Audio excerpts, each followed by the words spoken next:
Hey everybody, it's Ed from the Wiscasset, Waterville, and Farmington. We are live at day 3 of the spring work weekend, and it's lunchtime, and can't beat lunch here at the Wiscasset, Waterville, and Farmington. Let me turn the camera around, and I'll just show you what we're dining on, or our crews will be dining on. The train crew delivered lunch today. We've got trains, we can use them, so we've delivered a whole variety of sandwiches and salads and goodies, cookies. We got water, and so we're in our open excursion car, and look to who we have here on our excursion car. WW&F Railway President, Mr. David Buskowski. Hi everybody, welcome to the WW&F. We've had a wonderful weekend here, 3 days of great weather and 3 days of great smiling faces, helping us spike track, stone it with ballast, line it, and also we built a small shack for our new wood planer. Our number 11 storage area got painted, and work was done on number 11, our new locomotive. So if you weren't here this weekend, you missed a great time. You've already met Ed and most of the other people here. In fact, all of them are all really friendly people and would welcome you to come join us. It's like a big family, and thanks. We'll see you next time. Yeah, so Dave, when did you get started with the WW&F? I've been here since the late 90s, probably 97, 98. And I started, and apparently still am, part of the track crew, and do just about whatever needs to be done around here. Since I have no skills, I'm a gopher, I do a lot of different things, and handle a lot of the paperwork here at the museum as president. Excellent. And just to let the Facebook folks know what's going on, so we're waiting here at top of the mountain for lunch. The work train is going to be coming in. It will be steam powered. It will be coming up that 4% grade. So we'll cut to that when that train starts to work the grade. So be looking out for that shortly. But in the meanwhile, I wanted to give everybody an idea of what we're doing here. Let's talk to Dwight.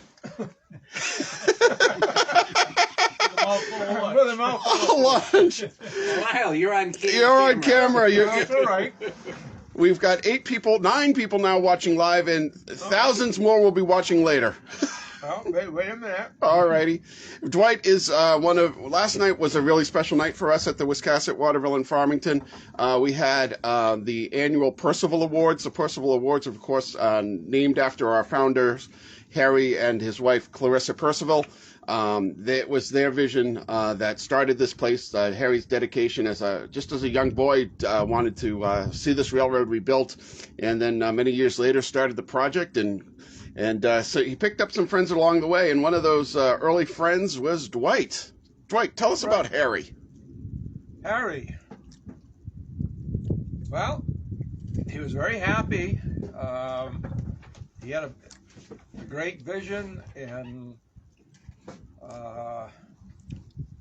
he's nice to work with. And I didn't see him that much because I was like kind of out. He did most of the stuff that got started before I got here. But today I'm the engineer of 52 and taking a load of stone down the hill, and they're spreading it out. And yeah, so I'm doing good. The other day I was giving some tours around the property, and I guess there was other people that were cut some brush, and I can't think about much else. So, before I came here, 1958 to 1961, I was in the U.S. Army and at Fort Eustis, Virginia. It's within Newport News, and I got to run 060s and 280s in the Army. Dwight, thank you for your service to our country. And now we're going to cut live to number 9, coming up the 4% grade. Yes, I hear the train coming.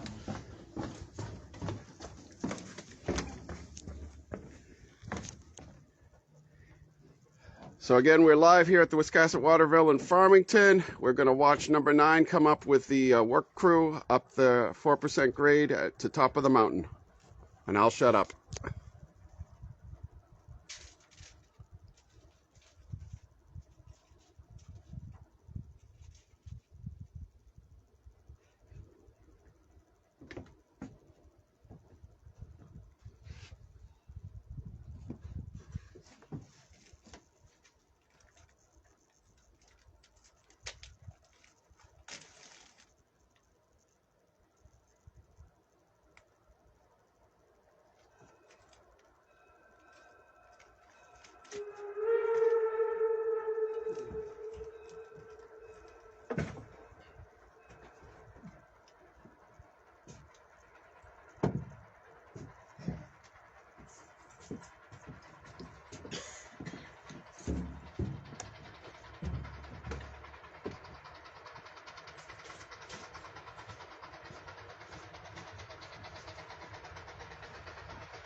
So, here we are back at top of the mountain. That was number 9 pulling into the station, and we're all going to eat some lunch. So, if you haven't eaten lunch yet, go eat some lunch. We're going to have some lunch here at the WW&F. Hey, if you're not doing anything, you're in the area, over the next few weeks, we got a bunch of tie and dine events. You know what? Let's see if I can grab Dan Malkowski. He is the runner of the tie and dine events. Dan, we're on Facebook Live right now, and I was just telling everybody about tie and dine and how they could come and be a part of what we do here at the WW&F. So Dan, tell us all about tie and dine. Well, tie and dine is an event that we created to replace ties along our current right-of-way. Some of the ties I know are not in decent shape, but I mean, that's the whole point of the event, is to replace those ties and keep up our current infrastructure. So yeah, come on down and help us out. Alrighty, and the tie and dine, there's one in 2 weekends from now? 2 weekends from now. And then people can sign up at wwfry.org/volunteer. So just go to wwfry.org/volunteer. Look for the event tie and dine and put your name down for a crew that you want. Excellent, excellent. And looky here. We are on Facebook Live, folks, and guess what? It is Don and Marsha Lyons of the Sea Lion Farm. Hi, guys. Hi, how you doing? Good. So we got about 24 people watching us live, and maybe a couple thousand later. Good. So tell us about what the partnership between Sea Lion Farm and the WW&F means to you guys. You would do that to me. It means a lot to us. It's worked out. It's been a very good partnership, and we've been able to sponsor events that we never even dreamed of before. So we're looking forward to another successful season, and we're just taking a break right now until what? Pick your own lavender. Pick your own lavender. Yep. So the lavender trains, they run the first 3 Saturdays in July. The whole month of July. Yeah.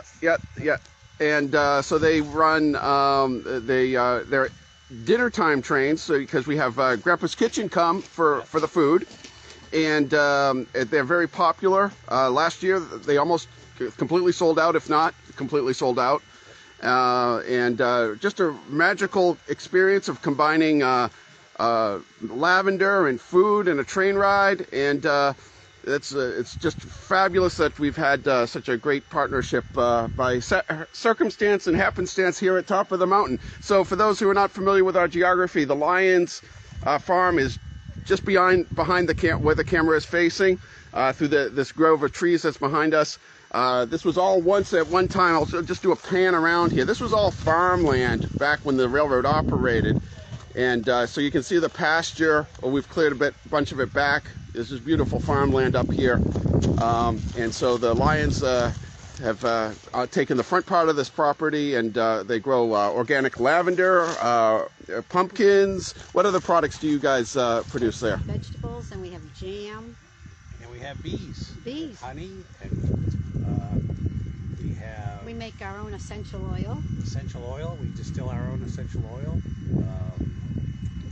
And all the value-added products that we can make out of those. Out of lavender, beeswax, and honey, and we're slowly adding more and more fruits and fruit trees, and farm is growing as we speak. Excellent. Excellent. Continuously. Excellent. So, and just to give everyone else a tour, thank you, Don and Marsha.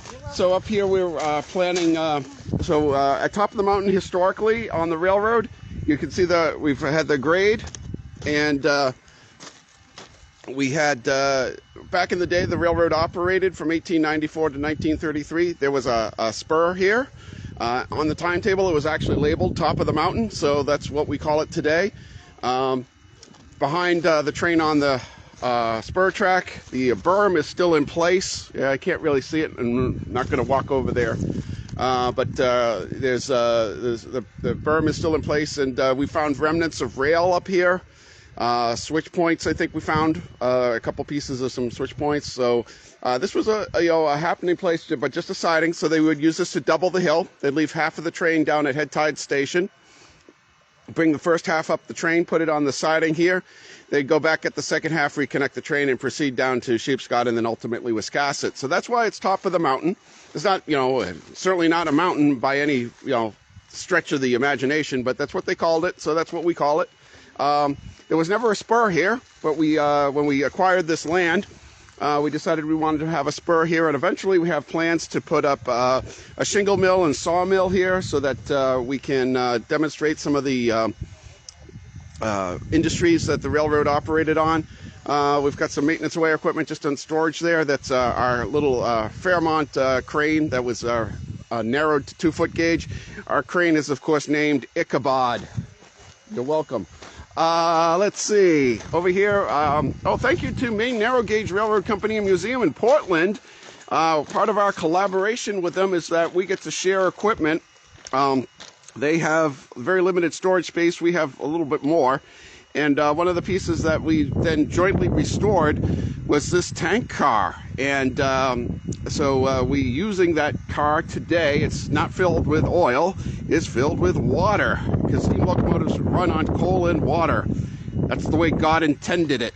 Anyhow, so for water, we're using we're using this tank up here so that we can water number 9 as needed, and not have to run all the way back to Sheepscot where we have our tank.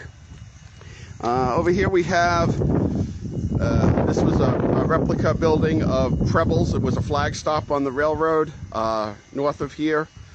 We do not have, there was no structure that we know of back here at Top of the Mountain. I don't even know that we've got any pictures of Top of the Mountain. There was one book that claimed there was a picture of Top of the Mountain, but it doesn't match. So anyhow, as far as we know, there was never a station out here, and there wouldn't have need to be. It was just a, like I say, top of the grade, an even spot to park trains. So anyhow, this is Preble Station, and it moves around. We've certainly we keep moving this building. Anyhow, you know what? I'm kind of hungry, so I'm going to grab some lunch.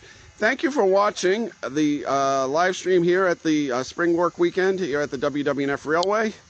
So I didn't see any questions or comments come in. If anybody has any questions or comments, real quick, type them in and I'll answer them. But if not, I will sign off, and I'm going to go get some lunch. All right, well, if that's it, then thanks, everybody. I hope I'll get to see some of you folks here at the Wiscasset. Here's an interesting character, and I use that word character wonderfully. Bill Pichet. Bill, we're live on Facebook. Do you want to say something to everybody out in Facebook land? Something to everybody out in Facebook land. I couldn't have said that better myself. This has been Ed from the Wiscasset, Waterville, and Farmington. Bye.